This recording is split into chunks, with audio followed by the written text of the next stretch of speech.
Nothing prepares you for hearing your wife call you a burden at 2 in the morning.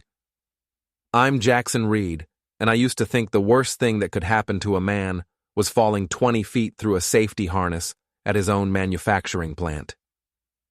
Turns out, that was just the warm-up act. Before we dive deeper into this story, I have one small request. Please subscribe, drop a like, comment, and hit that hype button to boost this channel so more people can discover these incredible Reddit stories. I'm sitting in my wheelchair in the hallway outside our bedroom, trying to work up the courage to transfer myself to bed, when I hear Claire's voice drifting through the thin walls of our Iron Lake, Minnesota home. She's on the phone with someone, probably one of her brothers, and her tone is the same one she uses when discussing taking out the trash. He's completely helpless now, Tommy. I can't be his nursemaid for the rest of my life. The accident was 6 months ago, and he's still in that damn wheelchair. I'm 34 years old. I shouldn't have to wipe drool off a grown man's chin. I don't drool. That's the first thing that pisses me off. The second is hearing Tommy McGinty's gravelly voice through the speaker. Claire, honey, you know me and Danny will take care of this. Pack his stuff tomorrow while he's at that therapy place. We'll move him somewhere more appropriate for his condition. Where? Claire asks, and I can hear the hope creeping into her voice like she's discussing a vacation. There's that extended stay motel on Route 9, monthly rates, perfect for a guy who's not going anywhere fast. They both laugh at that. Actually laugh. 6 months ago, I was running REID Safety Gear, the company I built from nothing into a $15 million operation. Now I'm the punchline to jokes about mobility. I wheel myself back to the guest room where I've been sleeping since coming home from the hospital. The bed is one of those adjustable ones, and the room smells like antiseptic and broken dreams. Claire had it set up for my comfort, but really it was to keep me away from her. The next morning, I'm at Iron Lake Recovery Center doing my physical therapy with Dr. Lorna Hendricks, a 40-something former Army medic who doesn't take crap from anyone, especially self-pitying patients. Your upper body strength is coming back nicely, Jackson, she says, watching me transfer from the wheelchair to the parallel bars. Have you been practicing the standing exercises at home? When I can, I tell her, gripping the bars and pulling myself upright. My legs are still mostly useless, but I can support my weight for about 30 seconds now. Claire's not exactly encouraging about the noise. Dr. Lorna gives me that look she reserves for particularly stupid comments. Jackson, you're recovering from a T12 spinal injury. You're making progress most doctors said was impossible. If your wife can't handle some noise, maybe she should invest in better headphones. I'm about to respond when my phone buzzes. Text from Claire. Gone to work early. Bree called. Board meeting moved to Thursday. See you tonight. Something about the message feels off, but I can't put my finger on it. Claire's a lawyer at Hartwell & Associates, the biggest firm in town, and she's usually more detailed about schedule changes. Plus, she never mentions my assistant Bree unless something's wrong. After therapy, I drive myself home in the modified Honda Pilot Claire bought me. It's got hand controls and a wheelchair lift, and every time I use it, I feel like I'm advertising my limitations to the entire town. But it beats being dependent on others for rides. I pull into our driveway at 2:30 p.m. and immediately notice Tommy and Danny McGinty's pickup truck parked in front of my house. The McGinty brothers are Claire's twin older brothers, both in their late 30s, both built like refrigerators, and both possessing the collective intelligence of a bag of hammers. They work construction when they feel like it, and drink beer when they don't. I wheel up the ramp to our front door, another modification that screams, "Invalid lives here," and find it unlocked. Inside, I can hear voices and the sound of things being moved around. Just throw all that computer crap in the boxes, Tommy's voice carries from my home office. He won't need any of that where he's going. What about these books? Danny asks. Some of them look expensive. Leave the business ones. Take anything that looks like it might be worth something. Claire said we could have whatever we wanted for helping out. I wheel myself to the office doorway and watch these two Neanderthals rifling through my belongings like bargain hunters at a garage sale. My diplomas are already off the walls, tossed carelessly into a cardboard box marked Jackson's junk in Claire's precise handwriting. "Afternoon, boys," I say, and they both jump like they've been caught stealing, which, technically, they have. Tommy recovers first. He's the marginally smarter one, which is like being the tallest dwarf. "Hey there, Jackie. We're just helping Claire pack up some of your stuff." "Pack it for what?" Danny, bless his simple heart, blurts out the truth before Tommy can stop him. "For your move to the motel. Claire said you'd be happier somewhere with less stairs and stuff." Tommy elbows his brother hard enough to rearrange his remaining brain cells. What Danny means is, Claire thought you might want to try living somewhere more accessible, while you're still recovering. I look around my office. These idiots have packed up my computer, my files, my books, even the small refrigerator where I kept my insulin. Yes, I'm diabetic too. Life's been just a carnival of good fortune lately. "Where's Claire?" I ask. "At work," Tommy says. "She'll be home later to explain everything." But I can see the truth in their faces. Claire isn't coming home to explain anything. She's already gone, probably to her sister's place in Minneapolis, leaving her brothers to handle the dirty work. "So let me get this straight," I say, my voice steady despite the rage building in my chest. "You're packing my belongings in my house to move me somewhere I never agreed to go while my wife hides at work. Now, Jackie—" "Don't call me Jackie." The words come out sharp enough to cut glass. "My name is Jackson, Mr. Reid to you." Tommy's face darkens. He's never liked me, not since I married his sister and moved her out of their trailer park mentality. "Listen here, cripple. Claire can't take care of you anymore.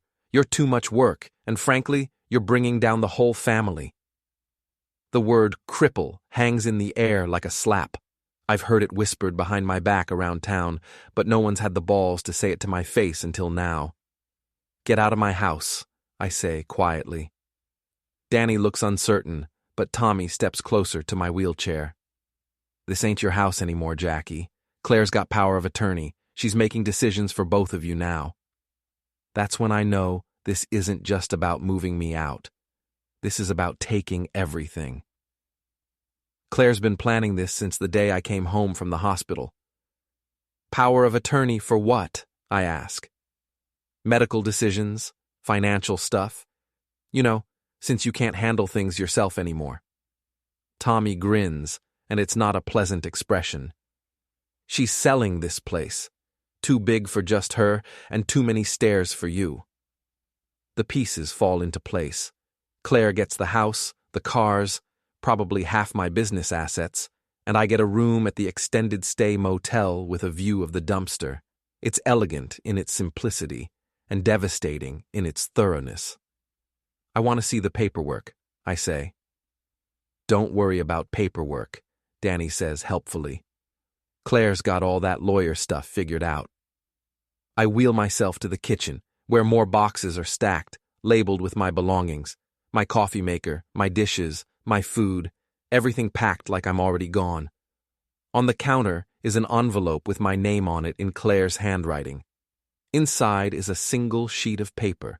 Divorce papers, preliminary ones, but official enough. There's also a note. "Jackson, I can't do this anymore. You're not the man I married, and I won't spend my life taking care of someone who can't take care of himself. Tommy and Danny will help you get settled somewhere more appropriate. I've arranged for monthly payments to cover your basic needs. Don't try to contact me. My lawyer will handle everything from now on." Claire, monthly payments, like I'm a bill she's agreed to pay. I fold the papers and put them back in the envelope. The McGinty brothers are watching me from the doorway, probably hoping I'll break down and cry. Instead, I laugh. "Something funny?" Tommy asks. "Just thinking about how thoroughly your sister has this planned out," I say. "Tell me, when did she first mention moving me out? Right after the accident? Or did she wait a decent interval?" "What's that supposed to mean?" Danny asks. "It means your sister's been planning to dump me since the day I fell through that harness. This whole caring wife routine was just an act until she could figure out how to get rid of me legally." Tommy shrugs. So what if it was? You're no good to her like this. Hell, you're no good to anybody. That's when something inside me snaps. Not breaks, snaps. Like a rubber band stretched too far, then released with violent force. I wheel myself closer to Tommy, close enough to smell the beer on his breath at 3 in the afternoon. You think I'm helpless? I think you're a cripple who's about to be homeless if you don't cooperate, he says. I grab the envelope with the divorce papers and slap it across his face hard enough to leave a paper cut. Then you don't know me very well. Tommy's face goes red, and for a moment I think he might actually hit a man in a wheelchair. But even he's not that stupid. Load his stuff in the truck, he tells Danny. All of it. What if he won't go? Danny asks. Tommy looks at me with pure malice. Then we'll load him too. The extended stay motel on Route 9 is exactly as depressing as it sounds. My room is on the ground floor, which the McGinty brothers thought was hilarious. No stairs to worry about, Jackie, Tommy had said while unloading my belongings like they were disposing of garbage. The room smells like industrial disinfectant and cigarette smoke. The carpet is that special shade of brown that hides stains, and the bathroom is just barely wide enough for my wheelchair. I've got a kitchenette with a mini fridge, a microwave that sounds like a jet engine, and a view of the parking lot where people conduct drug deals at all hours. It's been 3 days since the McGinty brothers dumped me here, and I haven't heard a word from Claire. Not a phone call, not a text, nothing. It's like our 8-year marriage never happened. But I have heard from other people. Word travels fast in a town like Iron Lake, especially when it's gossip about someone's spectacular fall from grace. Mrs. Schroeder, our former neighbor, called yesterday. Jackson, dear, I'm so sorry to hear about your troubles. Claire stopped by to collect the mail and told me you'd moved out for health reasons. She seemed so sad about it all. Health reasons. That's the story Claire's telling. I'm sure it sounds much better than I threw my disabled husband away like a broken appliance. Bree, my assistant at Reid Safety Gear, has been calling constantly. She's 26, sharp as a razor, and the only person at my company who seems to give a damn about what's happening to me. Jackson, where are you? She asks when I finally answer. Claire told the board you're taking extended medical leave, but she won't say where you're staying. There are decisions that need to be made, contracts that need your signature. What kind of decisions? I ask. Vincent Morrison from Morrison Industries has been sniffing around, asking about acquisition possibilities. Claire's been taking meetings with him. Vincent Morrison, my former business partner and current competitor. We started our companies around the same time, but I've always stayed ahead of him in innovation and market share. The fact that he's suddenly interested in my company, right after I've been conveniently removed from the picture, is not a coincidence. Set up a meeting with the board, I tell Bree. Tomorrow at 2. Claire said you're not well enough for board meetings. Claire's not my doctor. Set it up. After I hang up, I sit in my wheelchair looking out at the parking lot and thinking about the last 8 years of my life. I met Claire at a Chamber of Commerce dinner when she was a junior associate at her law firm, and I was just starting to make real money with Reid Safety Gear. She was beautiful, ambitious, and seemed genuinely interested in what I was building. We got married 2 years later. Big wedding, expensive honeymoon, the works. Claire wanted a house in the best neighborhood, so I bought one. She wanted a new car every 2 years, so I leased them. She wanted to join the country club, so I paid the membership fees. Looking back, I realize Claire never wanted a husband. She wanted a lifestyle, and I was the means to achieve it. The moment I became a liability instead of an asset, she started planning my disposal. My phone buzzes with a text from a number I don't recognize. Saw the news about your divorce. Karma's a bitch, isn't it? Eddie Kowalski. I haven't thought about him in years. We were best friends in high school, both of us from the wrong side of the tracks, both determined to make something of ourselves. Eddie went into the Army, I went to college. When he came back from his deployment, we stayed in touch for a while, but then life got in the way. Actually, that's not true. Claire got in the way. She didn't like my towny friends, as she called them. Gradually, I stopped returning Eddie's calls, stopped meeting him for beers, stopped being the person I used to be. I text back, "What news?" "It's all over social media. Your wife's telling everyone you were abusive and she had to leave for her safety. Real nice touch, making yourself the victim." I feel like I've been punched in the stomach. Abusive? I've never raised a hand to Claire, never even raised my voice until the day I found the McGinty brothers packing my belongings. "That's not true," I text back. "I know it's not. That's why I texted. Meet me at Murphy's bar tonight, 7 p.m. Time you heard what people are really saying about you." Murphy's bar is a dive on the east side of town, the kind of place where blue-collar workers go to forget their problems, and where nobody cares if you're in a wheelchair. I haven't been there since before I married Claire, but I remember Eddie used to hang out there. I show up at 7 sharp, wheeling myself through the door like I own the place. The bar goes quiet for about 10 seconds, then conversations resume. I spot Eddie immediately. He's aged well, still built like the linebacker he was in high school, but with gray threading through his dark hair and lines around his eyes that speak of hard-earned wisdom. "Jackie Reid," he says, standing up from his bar stool. "Look at you, all grown up and respectable." "Not so respectable anymore, apparently," I say, wheeling up to the bar. Eddie signals the bartender, 2 beers, and make is a double. "I don't drink doubles anymore," I tell him. "Diabetes." "Right, I forgot. You're falling apart in all kinds of interesting ways." He grins, but there's no malice in it. "So, you want to hear what your loving wife is telling people?" "Do I have a choice?" "She's got quite a story worked out. Says you became violent and controlling after the accident. Claims you threatened her, threw things, made her life hell. She's painting herself as the brave woman who finally escaped her abusive husband." The beer tastes like sawdust in my mouth. Anyone believe it? The country club crowd does. They love a good victim story, especially when it involves someone they can pity from a safe distance. Eddie takes a long pull from his beer. But people who actually know you aren't buying it. Like who? Like me. Like Tony Breslin from the hardware store. Like half the guys who work at your plant. We remember the Jackson Reid who gave Tony's kid a job when he got out of rehab. We remember the guy who paid for Mike Sullivan's cancer treatments when his insurance ran out. I'd forgotten about those things. When you're successful, helping people becomes routine. You don't keep score.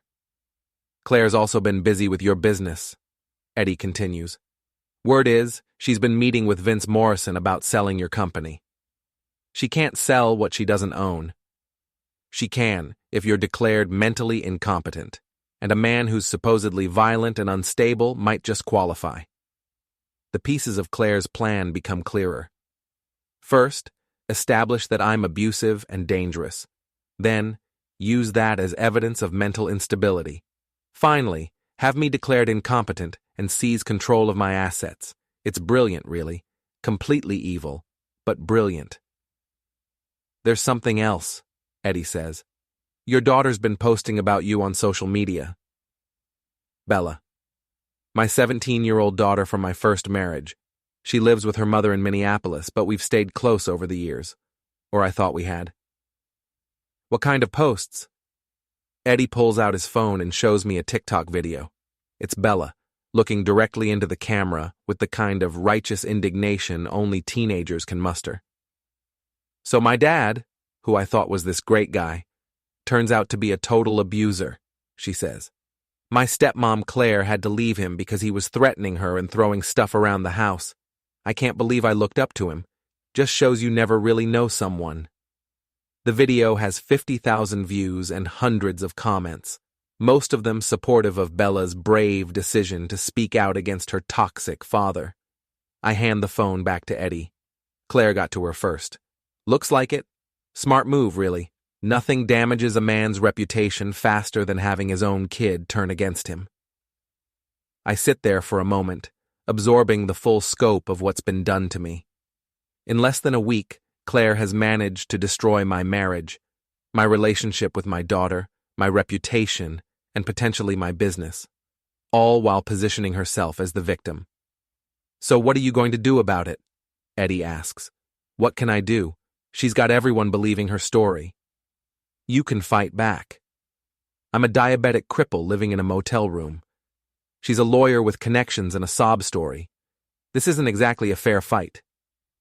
Eddie leans closer, his voice dropping to barely above a whisper. Jackie, you built a $15 million company from nothing. You survived a 20-foot fall that should have killed you. You think some spoiled princess and her knuckle-dragging brothers are going to take you down? They already have. No, they've knocked you down. There's a difference. He finishes his beer and stands up. You want some advice? Stop feeling sorry for yourself and start getting mad. The Jackie Reid I used to know would have burned down half the town by now. He tosses a 20 on the bar and heads for the door. Call me when you're ready to stop being a victim. After he leaves, I sit at the bar for another hour thinking about what he said. The old Jackson Reid, the one who grew up poor and angry and determined to prove everyone wrong. The one who took risks and fought for what he wanted. That Jackson Reid died somewhere along the way, probably around the time I started caring more about what people thought of me than what I thought of myself. Claire didn't just steal my life. She stole my identity, turned me into someone I barely recognize. But maybe Eddie's right. Maybe it's time to remember who I used to be. I wheel myself back to the motel room and spend the rest of the night making lists. Names, dates, bank account numbers, business contacts. Everything I can remember about my life before the accident. By morning, I have a plan. It's not a nice plan. It's not a fair plan. But then again, Claire didn't play fair either.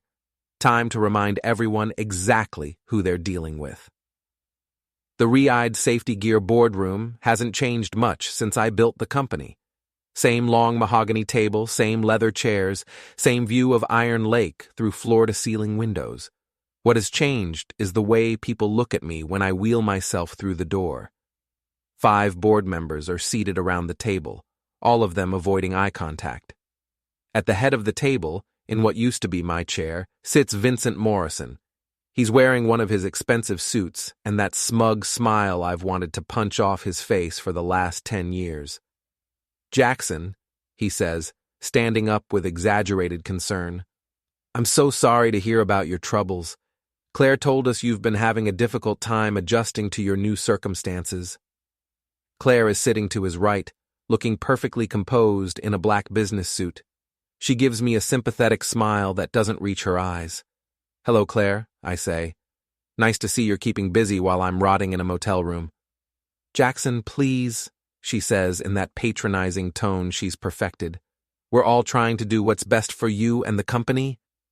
Bree is sitting in the corner with her laptop taking notes. She gives me a slight nod, which I interpret as confirmation that she's been gathering the information I requested. What's Vincent doing here? I ask, wheeling myself to the opposite end of the table.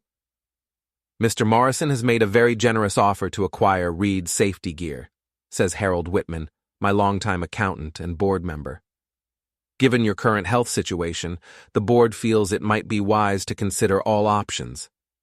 My current health situation? Claire leans forward, her voice dripping with false compassion.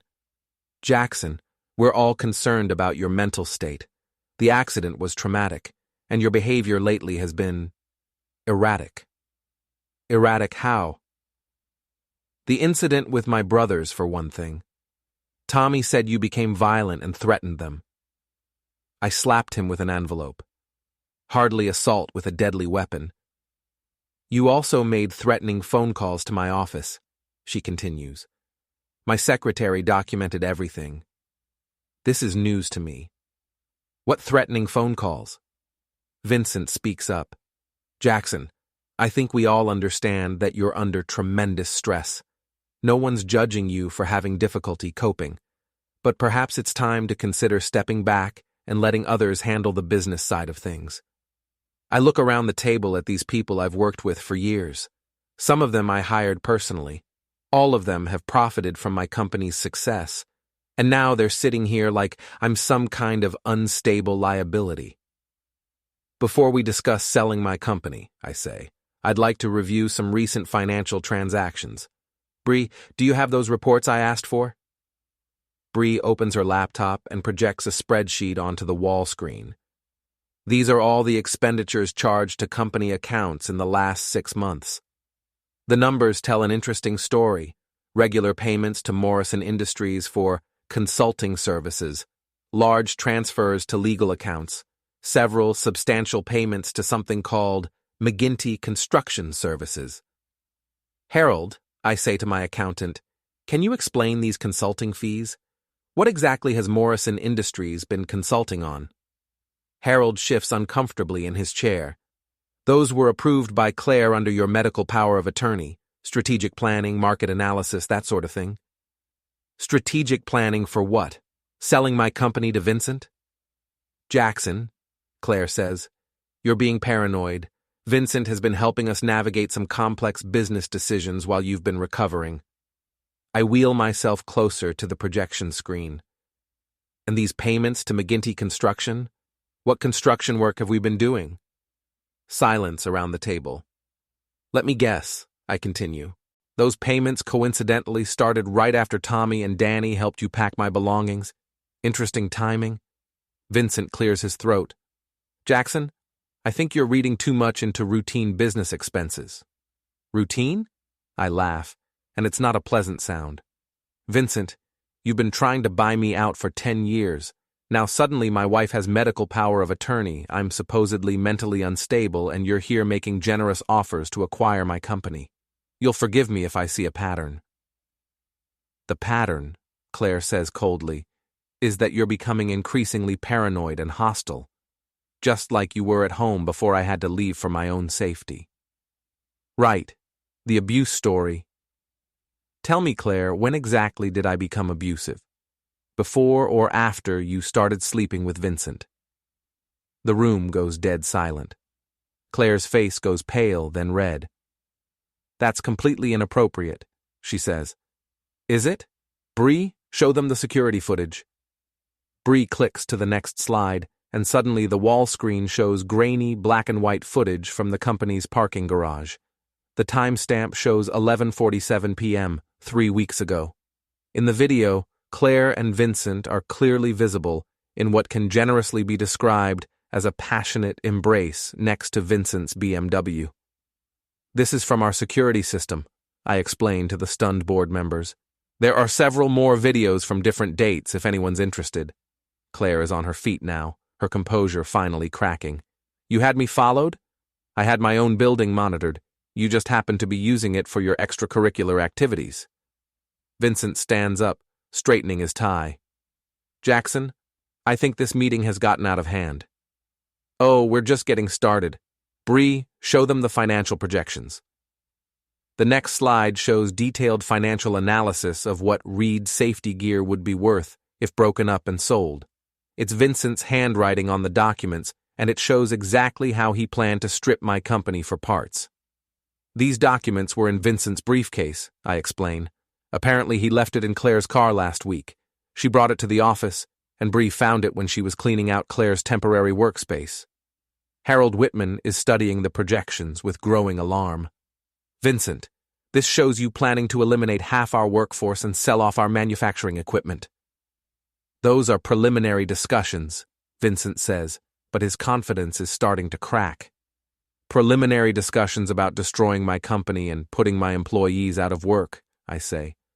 All while my loving wife positions herself to inherit my assets, and you position yourself to acquire them at fire sale prices. I wheel myself around the table, looking each board member in the eye. Here's what's going to happen. First, Claire's power of attorney is revoked, effective immediately. Harold, I assume you can handle the paperwork. Jackson, you can't just... Claire starts. Second, Vincent, you and your generous offer can get the hell out of my building. Security will escort you to your car. You're making a mistake, Vincent says. This company needs professional management. What it needs is to get rid of the parasites trying to feed off its corpse. I turn to the board members. Anyone who has a problem with that is welcome to submit their resignation. The room is quiet except for the sound of Vincent gathering his papers and Claire's sharp breathing. This isn't over, Jackson, Claire says. You're clearly not competent to make these kinds of decisions. Then take me to court, but do it as my ex-wife, not as someone with any authority over my business or my medical care. As Vincent and Claire head for the door, I call out one more thing. Oh, and Claire? That BMW Vincent's been driving? The one you two have been using for your romantic encounters? I had it repossessed this morning. Turns out the lease was in the company name and I decided we didn't need it anymore. Through the boardroom windows, we can all see Vincent's BMW being loaded onto a tow truck in the parking lot below. Vincent's face goes purple with rage. You son of a bitch, he snarls. Careful, Vincent. That sounds like a threat, and we have witnesses. After they leave, the boardroom is quiet except for the sound of the tow truck driving away. The remaining board members are staring at me like they're seeing me for the first time. Any questions? I ask. Harold clears his throat. Jackson, are you sure you want to handle things this way? Claire still has significant legal resources at her disposal. Harold, 6 months ago I fell 20 feet and should have died. Instead I survived, learned to walk again, and discovered that my wife is a sociopathic gold digger. At this point, I'm not particularly worried about her legal resources. I wheel myself toward the door, then pause. Oh, and Harold? I want a complete audit of every transaction Claire authorized while I was in the hospital. Every consulting fee, every legal payment, every penny. If any of it was unauthorized, I want it back. What about the McGinty payments? Bree asks. I smile, and it's not a nice expression. Those are going to require a more personal approach. 2 days after the boardroom confrontation, I'm sitting in my motel room when Eddie calls. You've been busy, he says without preamble. News travels fast. Vincent Morrison's been crying in his beer at Murphy's, telling anyone who'll listen that you've lost your mind. Also, your wife's car got egged last night. I had nothing to do with that. I know, but half the town thinks you did, which is almost as good. Eddie chuckles. So, what's your next move? I'm working on it. What I'm actually working on is a trap. For the last 2 days, Bree has been spreading carefully crafted misinformation through her network of contacts. The story is that I'm planning to liquidate Reid's safety gear myself, sell everything, and move to Florida where Claire can't touch me. It's complete bullshit, but it's the kind of bullshit that would panic Claire and Vincent into making a desperate move. And desperate people make mistakes. The bait is a fake meeting with a Florida-based investment firm, supposedly interested in acquiring my company for cash. Bree has been very indiscreet about mentioning this meeting to people who she knows will carry the information back to Claire. The hook is set for tonight at the old Lakeside Lodge, a rundown conference center on the north shore of Iron Lake.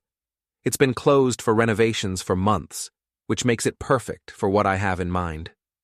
At 8 p.m., I'm sitting in my wheelchair in the lodge's main conference room, waiting. The building is dark except for the lights in this room, and the only sound is wind off the lake rattling the windows. At 8:15, I hear car doors slamming in the parking lot. Multiple vehicles, which means Claire brought backup.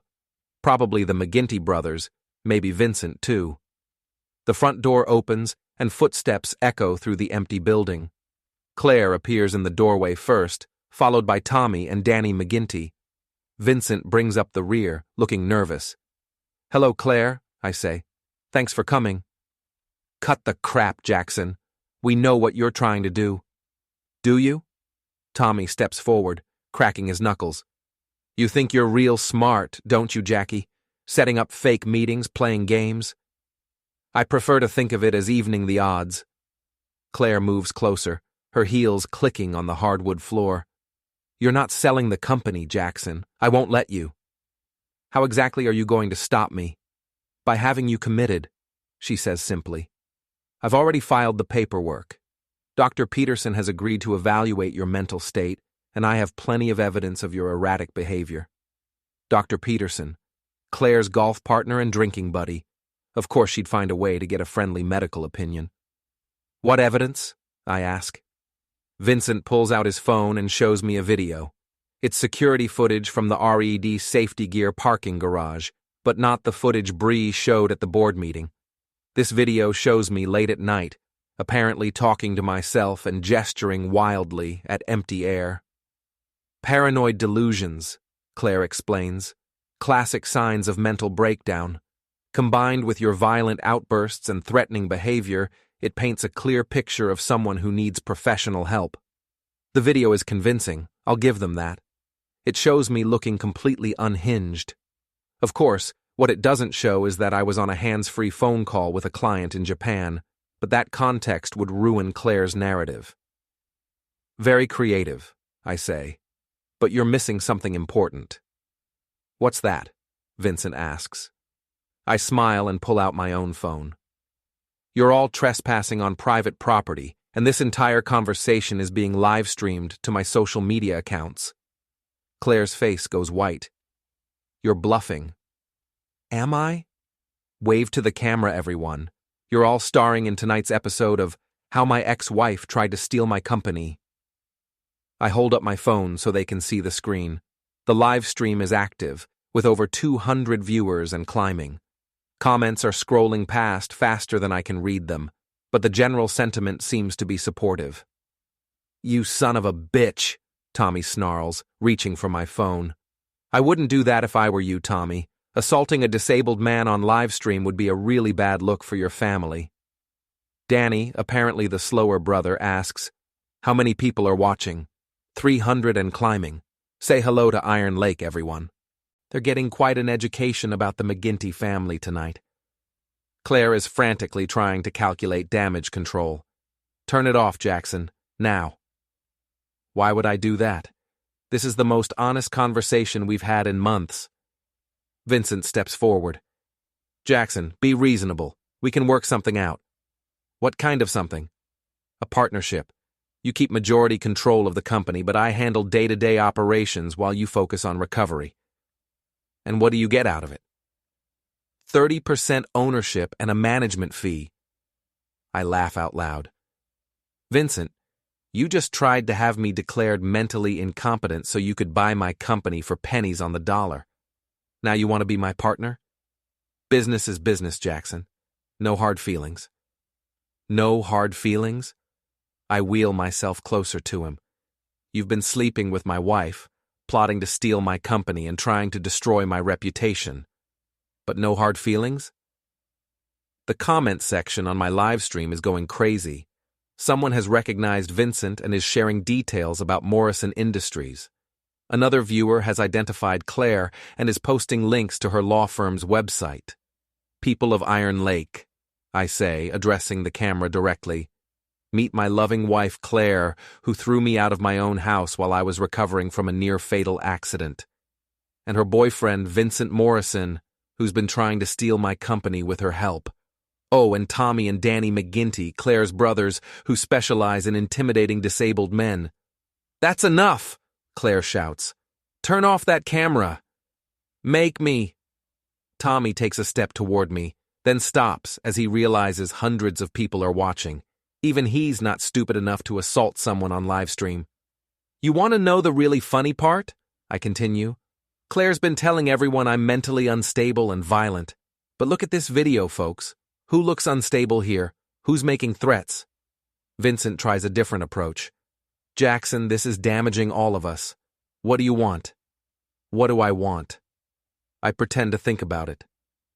I want my wife to admit she's been lying about me being abusive. I want you to admit you've been trying to steal my company. And I want Tommy and Danny to apologize for treating me like garbage. That's not going to happen, Claire says. Then I guess we'll just keep talking until it does. I've got all night, and apparently so do my viewers. We're up to over 500 now. The live stream has taken on a life of its own. People are sharing it, commenting, taking screenshots. Someone has started a hashtag. Justice for Jackson. Claire's phone starts ringing, then Vincent's, then Tommy's. Word is spreading beyond the live stream, and people are calling them directly. This is harassment, Claire says, declining another call. No, this is transparency. For months, you've been controlling the narrative about our marriage and my mental state. Tonight, people get to see the truth. Danny, bless his simple heart, asks, "Can we just leave?" "Of course you can leave," I tell him, "but the live stream continues until someone tells the truth." Vincent's phone rings again, and this time he answers it. "What? No, I'm not. Yes, I understand, but—" He hangs up and turns to the others. "That was my biggest client. They're reconsidering their contract." Claire's phone buzzes with a text. She reads it, and her face goes even paler. "My law firm wants to see me first thing in the morning." "Consequences," I say cheerfully. "They're a bitch, aren't they?" Tommy looks like he wants to strangle me, but he's smart enough to know he can't do it on camera. "What's it going to take to end this?" "The truth, Tommy. Just tell everyone watching what really happened when you packed up my belongings." "I ain't saying nothing." "Then we keep streaming." For the next hour, we sit in that conference room while my live stream audience grows to over 1,000 people. Claire, Vincent, and the McGinty brothers become increasingly desperate as their phones ring constantly and their reputations crumble in real time. Finally, Claire breaks. "Fine," she shouts. "You want the truth? Here's the truth. Yes, I wanted you out of the house. Yes, I've been seeing Vincent. Yes, we talked about acquiring your company. Are you happy now?" "Getting there. What about the abuse allegations?" "They were exaggerated." "Exaggerated how?" "You never hit me, okay? You never threatened me. I made it up because I needed grounds for divorce and custody of your assets." The live stream comments explode. People are screaming for justice, calling Claire every name in the book, demanding boycotts of her law firm and Vincent's company. "Vincent?" I prompt. He looks like a man watching his career circle the drain. "Yes, I was trying to acquire your company through irregular channels. Yes, I knew about Claire's plans. No, it wasn't ethical." "Tommy? Danny?" The brothers look at each other, then at the camera. Finally, Tommy speaks up. "We shouldn't have treated you like that." Claire said, "She said you were dangerous and needed to be moved out for everyone's safety.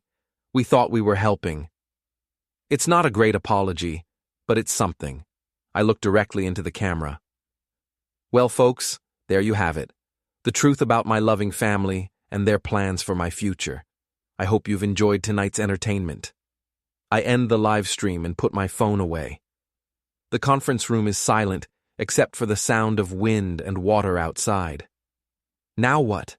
Claire asks quietly. "Now you all get to live with the consequences of your choices," I tell her, just like I've been doing for the last 6 months. They file out of the building one by one, leaving me alone in the dark conference room. Through the windows, I can see their cars pulling out of the parking lot, their headlights disappearing into the night. I sit there for a few more minutes, thinking about everything that's happened. 6 months ago, I was a successful businessman with a wife, a family, and a future. Tonight, I'm a man in a wheelchair who just destroyed 4 people's lives on livestream. I should feel guilty about that. Instead, I feel something I haven't felt since before the accident. Powerful. The Iron Lake Community Center hasn't seen this much excitement since the high school basketball team made it to state finals in 1987. Tonight, it's packed to capacity for the monthly Chamber of Commerce meeting, which normally draws about 30 people and serves stale donuts. But tonight is different. Tonight, Jackson Reid is making his first public appearance since the live stream that destroyed half the town's social hierarchy. I wheel myself onto the small stage at the front of the room, and the crowd goes quiet. 300 faces stare back at me, some curious, some supportive, some hostile. In the back row, I can see Eddie Kowalski giving me a thumbs up. Claire is notably absent. So is Vincent Morrison. The McGinty brothers are probably at Murphy's bar, drinking away their humiliation. "Good evening, Iron Lake," I begin, my voice carrying clearly through the room's sound system. "I want to thank you all for coming out tonight, especially those of you who've been following my recent adventures in social media. A few people chuckle. Most just stare. 6 months ago, I fell through a safety harness at my own factory, 20 feet down onto concrete. The doctor said I'd never walk again, never work again, never be the same man I was before. I pause, letting that sink in. They were right about that last part. I'm not the same man I was before. The old Jackson Reid was naive enough to trust people who smiled to his face while planning to stab him in the back. The old Jackson Reid cared more about being liked than being respected. I wheel myself to the edge of the stage, closer to the audience. The new Jackson Reid has learned some valuable lessons. I've learned that success makes you a target. I've learned that disability makes people think you're weak. And I've learned that some people will do anything for money, including betraying the person who trusted them most. In the third row, I can see Mrs. Schroeder leaning forward, hanging on every word. This is better than her soap operas. But I've also learned something else. I've learned that this community is full of good people who believe in fairness and second chances. People who judge you by your character, not your bank account or your ability to walk. I reach into my jacket and pull out a folded piece of paper. This morning, I received a letter from Hartwell & Associates, the law firm where my ex-wife worked.